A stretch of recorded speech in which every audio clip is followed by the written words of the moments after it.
So hey guys, welcome back to the channel. This is Rafia Siddiqui. Last video में हमने growth and development के बारे में पढ़ा था, that what is growth and development. Growth क्या होती है? जो हमें फिजिकली शो होती है, जो हमें पता चलता है, जैसे हाँ बच्चे का वेट बढ़ रहा है, बच्चा बड़ा हो रहा है, उसकी हाइट में इंक्रीमेंट आ रहा है, उसका वेट बढ़ रहा है और उसके जो है बॉडी स्ट्रक्चर बड़े हो रहे हैं, ठीक है। और डेवलपमेंट क्या है? डेवलपमेंट वो है जैसे स्टमक है, उसका बड़ा तो हो गया, उसमें डाइजेशन, वो पहले सिर्फ दूध पी पाता था, अब वो क्या कर पा रहा है? वो कंज्यूम कर रहा है सेमी सॉलिड्स वगैरह, ठीक है, और धीरे धीरे सॉलिड फूड स्टफ्स भी खा पा रहा है, तो उसका जो डाइजेशन है वो ज़्यादा हो रहा है, ठीक है, अच्छे से प्रॉपरली हो पा रहा है। तो ये क्या है? डेवलपमेंट है। तो अब डेवलपमेंट में क्या था? हम डेवलपमेंट को थ्री वेज में, उसके तीन मेन कैरेक्टरिस्टिक्स हैं जिनमें हम उसको डिस्क्राइब कर सकते हैं। जैसे changes are progressive development, changes are directional, that is changes result in acquisition of skills and abilities that are more complex and more efficient than the earlier ones। अब हमें पता है चेंजेस जो है प्रोग्रेसिव होते हैं, क्योंकि इसमें बताया गया है जैसे पहले बच्चा क्या करता है? क्रॉल करना सीखता है, देन उसके बाद वॉक करना सीखता है, और ये जो है ये कॉम्प्लेक्स है, क्रॉलिंग से कॉम्प्लेक्स है ना, क्योंकि जाहिर सी बात है पहले बच्चा क्रॉल कर रहा है फिर चलना सीख रहा है, तो जाहिर सी बात है अच्छी चीज़ हो गई ये तो, कि पहले तो बस घुटने ही चल पा रहा था, तो खड़ा भी हो पा रहा है अपने पैरों पे, तो ये चीज़ कॉम्प्लेक्स है और ज़्यादा अच्छी है। और चेंजेस आर ऑर्डरली, जैसे पर्टिकुलर सीक्वेंस में होता है ना, जैसे पहले बच्चा क्या करेगा? बैठना सीखेगा, फिर बच्चा घुटने चलना सीखेगा, फिर बच्चा धीरे धीरे क्या करेगा? खड़ा होना स्टार्ट करेगा, पहले सपोर्ट के साथ, फिर विदाउट सपोर्ट, फिर बाद में क्या करेगा? वॉक करना स्टार्ट करेगा। तो ये जो है ऑर्डरली एक सीक्वेंस में चेंजेस चलते रहते हैं जो डेवलपमेंट होता है, ठीक है। और इनका जो रिलेशनशिप है, अब से और आगे आने वाले टाइम के बीच में एक डेफिनाइट रिलेशनशिप होता है। क्यों? क्योंकि पता है, हम समझ जाते हैं बच्चे को देख के कि हाँ ये खड़ा होना सीख रहा है, मतलब हम श्योर रहते हैं कि हाँ अब ये खड़ा होना सीख गया ना, तो अब ये चलना भी सीख जाएगा, ठीक है। चेंजेस आर लॉन्ग लास्टिंग, जो ये थर्ड कैरेक्टरिस्टिक है डेवलपमेंटल चेंजेस का, इसमें क्या होता है? ये है ना, रिजर्व नहीं किया जा सकता, और चाइल्ड का जो एक बार स्किल है, जो सीख गया, अगर वो बैठना सीख गया तो सीख गया, अब उसको भूलेगा थोड़ी ना। एक बार बैठना सीख गया तो सीख गया, चलना सीख गया तो सीख गया, ठीक है। तो ये जो है ये अनलर्न नहीं किए जा सकते। चेंजेस जो है लॉन्ग लास्टिंग होती है, एक बार सीख गया तो सीख गया उम्र भर के लिए, ठीक है। भले वो अच्छी चीज़ हो, गलत चीज़ हो, कैसी भी हो, हम किसी भी वे में उस चीज़ को हम सोच के कर सकते हैं। The major differences between growth and development are listed in the table below. अब यहाँ पे एक टेबल दे रखा है जिसमें ग्रोथ एंड डेवलपमेंट के बारे में डीपली एक्सप्लेन किया गया। ग्रोथ क्या है? ग्रोथ एक एस्पेक्ट है किस चीज़ का? डेवलपमेंट का। Development is a wider term and includes changes related to growth. अब डेवलपमेंट एक थोड़ी सी वाइडर टर्म हो जाती है, और इसमें क्या क्या इंक्लूड रहता है? चेंजेस इंक्लूड रहते हैं ग्रोथ से रिलेटेड, ठीक है। क्योंकि ग्रोथ में भी वही चीज़ आती है कि फिजिकल डेवलपमेंट, बच्चे का फिजिकल स्ट्रक्चर जो है उसमें उसमें जो चेंजेस आ रहे हैं, और डेवलपमेंट में भी वही रहता है, लेकिन उसमें थोड़ा सा और चीज़ें ऐड हो जाती है। जैसे ग्रोथ में क्वांटिटेटिव चेंजेस पता चलती है, जैसे फिजिकल चेंजेस, जैसे बच्चे का साइज और स्ट्रक्चर में हमें पता चलता है। और डेवलपमेंट में क्वालिटेटिव एंड क्वांटिटेटिव, ठीक है, जैसे सोशल एंड लैंग्वेज स्किल्स बच्चे की, उसके फंक्शंस ऑफ ब्रेन कैसे हो रहे हैं, ये सारी चीज़ें हमें डीपली पता चलती है डेवलपमेंट में। अब ग्रोथ में क्या है? इंक्रीज इन नंबर और अमाउंट, जैसे 2 साल का बच्चा है उसके पास ज़्यादा टीथ होंगे 1 साल के बजाय, ठीक है। अब 1 साल के बच्चे के तो मुश्किल से 4-6 दांत ही होते हैं, अब जब 2 साल का हो जाता है वो उसके दांत और ज़्यादा बढ़ जाते हैं, ठीक है। तो ये हमें पता चल रहा है, फिजिकल स्ट्रक्चर हमें पता चल रहा है बच्चे का। और डेवलपमेंट में क्या है? Increase in complexity and function of the various body parts. अब उसके जो छोटे छोटे बॉडी पार्ट्स है, जैसे पहले तो वो हाथ से चीज़ को ग्रैब कर पाता था, अब वो फिंगर से पकड़ना सीख रहा है, जैसे पेंसिल पकड़ना सीख रहा है, वो पेन पकड़ना सीख रहा है, छोटी छोटी चीज़ों को उंगलियों में पकड़ना सीख रहा है, तो वो डेवलपमेंट में आ जाएगा हमारा। Physical growth slows down considerably after adolescence. अब देखो ग्रोथ में क्या होता है? फिजिकल ग्रोथ है ना, रुक जाती है एक बार को, जैसे हम 20 साल के हो गए, टीनेज हमारी कंप्लीट हो गई, हम 20 से ऊपर के हो गए, तो हमारी जाहिर सी बात है हाइट तो रुकनी, हाइट बढ़नी तो रुकी जाएगी, है ना, फिजिकल ग्रोथ जो है वो रुक जाएगी, ठीक है। और डेवलपमेंट में क्या होता है? डेवलपमेंट लाइफ लॉन्ग है और कंटिन्यू रहती है हमारी पूरी जिंदगी, ठीक है। डेवलपमेंट हो ही रहा है हमारा, हमें भूख लगती ही रहेगी, ऐसा नहीं कि भूख भी रुक जाएगी हमारी किसी स्टेज पे जाके, नहीं, वो हमारी कंटिन्यूसली होती रहेगी, ठीक है। देन आता है नेक्स्ट हमारा ग्रोथ, हाँ, areas of development. The meaning of growth and development must be clear to you and you must be able to differentiate between the terms. However, to understand development in a comprehensive manner, we need to examine the different aspects of the changes that take place in an individual. There are changes in the physical structure of the body, the brain's capacity, as well as the social and emotional makeup of the child. In order to study all these aspects, we need to classify development into 5 different areas.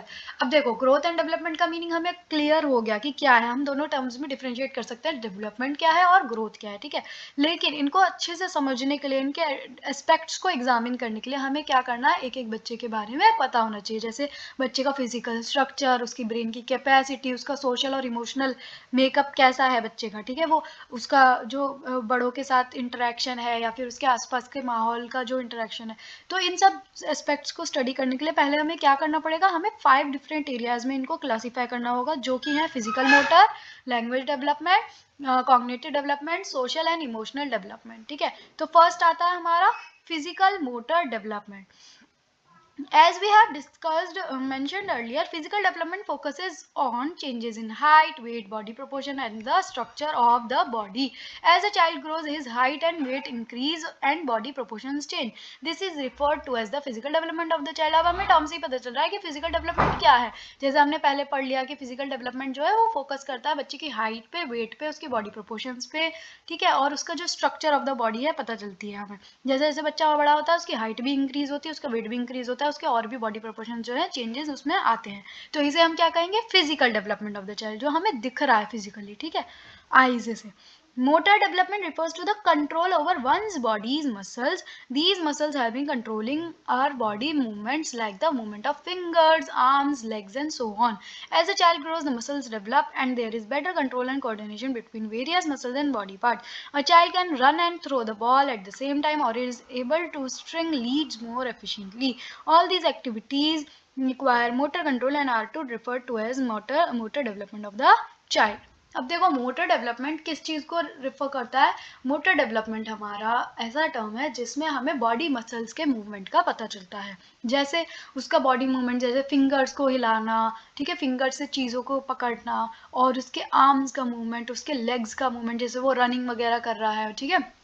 और बच्चा जैसे जैसे बड़ा होता है उसके muscles में development होता है, उसका बेटर कंट्रोल और कोऑर्डिनेशन हो जाता है, ठीक है। हर एक बॉडी पार्ट में हर एक बॉडी पार्ट को मूव करना वो सीख जाता है। जैसे बच्चा थ्रो कर पा रहा है बॉल, ठीक है, और उसी टाइम पे वो क्या कर रहा है, किक भी कर रहा है। पहले थ्रो कर रहा है, फिर वो जैसे ही थ्रो करके मतलब बॉल को पैर से भी मार रहा है, हाथों से भी खेल रहा है, जैसे फुटबॉल खेलते हैं इस टाइप से उसके अंदर जो है एक्टिविटी मूवमेंट जो है बढ़ रहा है। तो इस टर्म को हम क्या कहेंगे, मोटर डेवलपमेंट, कि बच्चे का फिंगर्स, आर्म्स और लेग्स वगैरह का भी जो मूवमेंट है वो बहुत अच्छे से होने लग गया है। अब लैंग्वेज डेवलपमेंट क्या है, जैसे जैसे बच्चा बड़ा होता है वो न्यू न्यू वर्ड सीखता है और उनको सिंपल सेंटेंसेस में बनाने की कोशिश करता है। फिर बाद में धीरे धीरे लॉन्ग और कॉम्प्लेक्स सेंटेंसेस सीख जाता है कम्युनिकेट करने के लिए, और वो धीरे धीरे फ्लुएंटली बोलने लग जाता है, उसकी कम्युनिकेशन स्किल्स जो है इंप्रूव हो जाती है। इसे क्या कहते हैं, language development of the child. जैसे पहले बच्चा मम्मा पापा कहना सीखता है, लेकिन जैसे जैसे बड़ा हो जाता है 1.5 साल का, 2 साल का, तो वो बोलेगा मम्मा पानी दो, मम्मा चाय दो, मम्मा दूध दो, इस टाइप से वो बोलने लग जाता है। तो ये छोटे छोटे सेंटेंसेस बच्चा बोलने लगता है। फिर जैसे जैसे बड़ा होता है तो उसका कम्युनिकेशन स्किल्स जो है वो और ज़्यादा डेवलप हो जाता है। तो इसे क्या कहते हैं हम, बच्चे का लैंग्वेज डेवलपमेंट, कि वो भी उसका अच्छे से हो रहा है। अब आता है cognitive development. This area of development describes the way in which a child understands and makes sense of the world around him. As he grows, various cognitive skills develop. There are changes in his memory, reasoning, and problem solving activities. He can remember more names, can solve more complex puzzles, that is, his thinking capacity improves. All these changes are referred to as cognitive development of the child. अब देखो cognitive development क्या है। Cognitive development उसके brain से related है। जैसे जैसे बच्चा बड़ा होता है उसकी कॉग्निटिव स्किल्स जो है डेवलप होती है। जैसे उसकी इंक्रीमेंट आता है मेमोरी में, ठीक है, रीजनिंग में, प्रॉब्लम सॉल्विंग एबिलिटीज़ में। जैसे वो ज़्यादा से ज़्यादा नाम ध्यान रखता है कि हाँ ये मेरी दादी हैं, मेरे दादा हैं, इनका नाम ये है, इनका नाम ये है, मेरे मम्मी पापा का नाम ये है, और वो ज़्यादा से ज़्यादा कॉम्प्लेक्स पजल्स को सॉल्व करने की कोशिश करता है, ठीक है। उसकी कैपेसिटी जो है, थिंकिंग कैपेसिटी इम्प्रूव हो जाती है। तो इसे हम क्या कहेंगे, बच्चे का कॉग्निटिव डेवलपमेंट, की उसका ब्रेन जो उसका ब्रेन डेवलपमेंट है वो अच्छे से हो पा रहा है। ठीक है, नेक्स्ट आता है social development. This area of development is concern with the child's relationship with people and the ways of interacting with others. अब हमें पता है सोशल टर्म से ही हमें पता चल रहा है कि बच्चे का जो रिलेशनशिप है लोगों के साथ किस टाइप का होते जा रहा है। जैसे बच्चा ग्रीट करना सीख जाता है, उसके घर पे गेस्ट आते हैं तो वो क्या करेगा, सलाम दुआ करेगा, नमस्ते करेगा। He also learns not to shout and scream and asking for his favourite toy. अब उसे ये भी समझ में आ गया कि हाँ, मुझे चिल्लाना नहीं है, रोना नहीं है, अगर मुझे मेरा फेवरेट टॉय चाहिए तो। In other word he is learning to behave in according to the social norms of the society. अब है ना, इससे क्या सीख रहा है वो बिहेव करने का तरीका सीख रहा है कि हाँ, मुझे कब रोना है, कब हंसना है, कब अच्छी चीज़ करनी है, कब गलत चीज़ करनी है। इसको क्या बोला जाता है, बच्चे का social development of the child. अब आता है emotional development. At birth a child can only express a few basic emotions. He cries when he is uncomfortable and is happy after a feed or a nap. Later these basic emotions differentiate into a number of emotions like joy, delight, anger, fear and anxiety and so on. A child also gradually learns to manage his emotions. All these changes refer to the emotional development of the child. अब birth के time क्या होता है, बच्चा है ना express कर पाता है कुछ ही इमोशंस। ठीक है, वो रोता है जब उसे अनकंफर्टेबल फील होता है, और वो हंसता है जब उसे जैसे पेट भर जाता है उसका, या सोकर उठ के हंसता है बच्चा, है ना।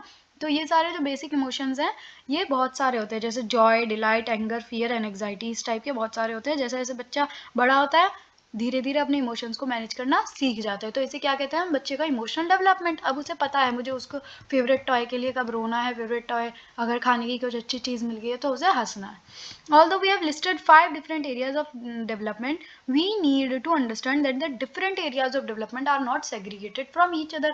अब हमें जैसे पता चल गया different areas of development जो हैं किस टाइप के हैं, हमें इन्हें समझने के लिए इनको सेग्रीगेट नहीं करना पड़ेगा एक दूसरे से, क्योंकि ये एक दूसरे से लिंक्ड है। All these areas of development are interrelated and the child develops simultaneously in all areas of development.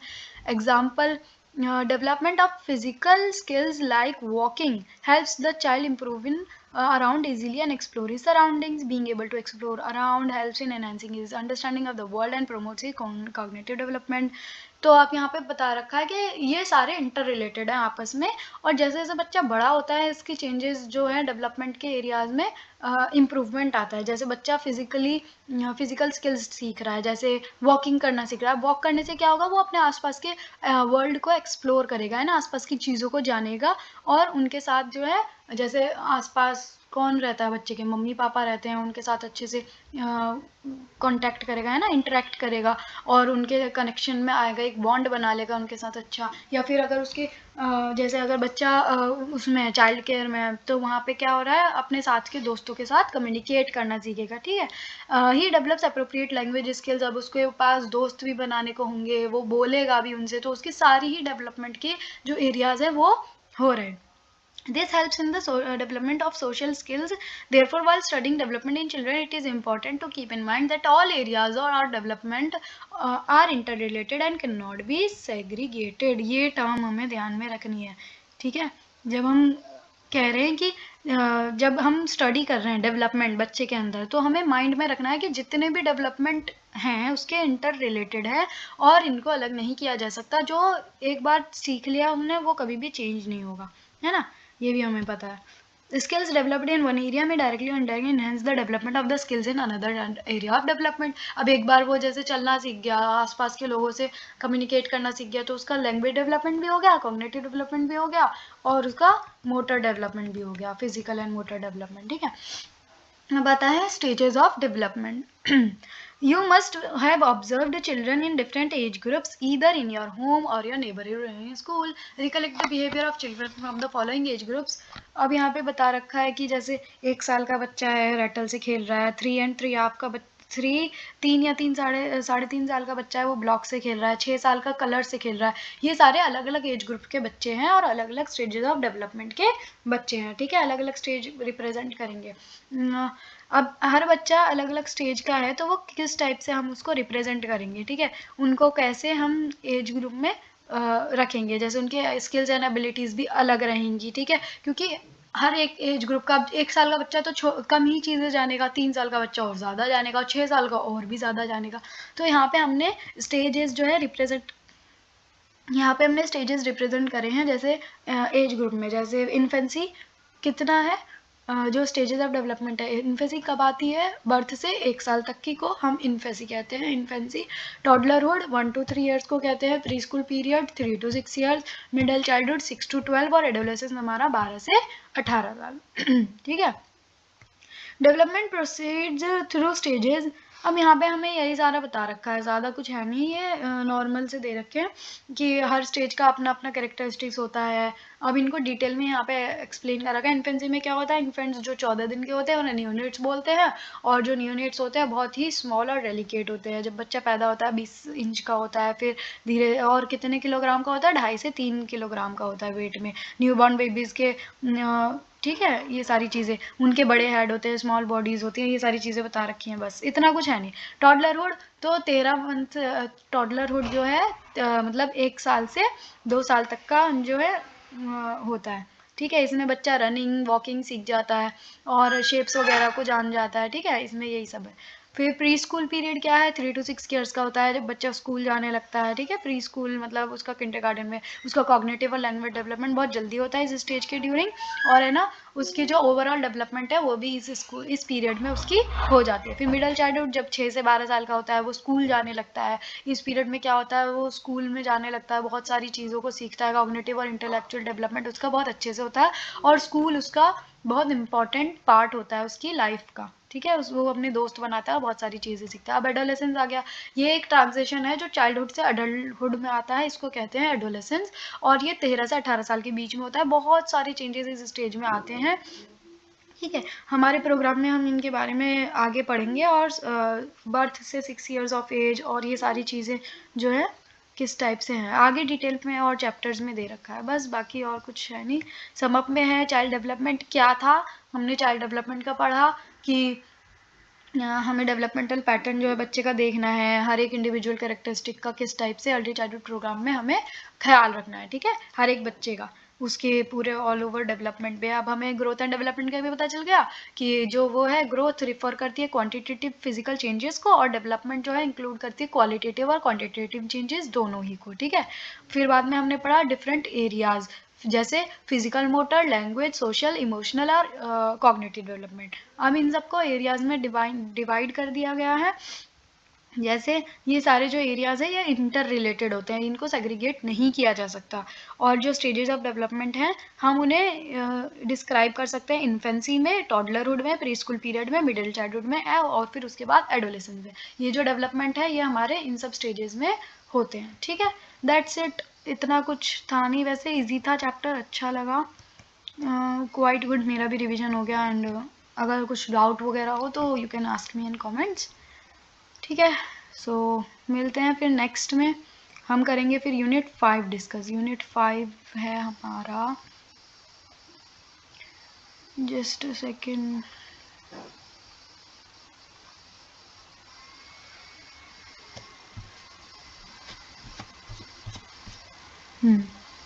Unit 5 principles of child development. Okay, so yeah, we'll meet you in the next video.